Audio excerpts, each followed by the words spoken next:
In this video, I'm going to show you how to change iPhone keypad clicking sound. Either the keypad clicking sound or the haptics.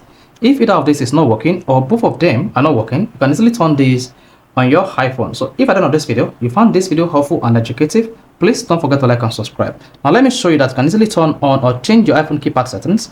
Then let's say I want to type here, you can see the keypad sound is not responding and it is not vibrating. This is to tell me that the sound and haptics are turned off. Now all you need to do here is go to your iPhone settings. On the settings page, scroll down and click on Sounds and Haptics. Once you click on that, just scroll down and go to System Sounds and Haptics, then click on Keypad Feedback. Once you click on Keypad Feedback, you see two options available here, the sound and haptics. So if you turn on sound, then you should hear the sound on your iPhone each time you type. See that?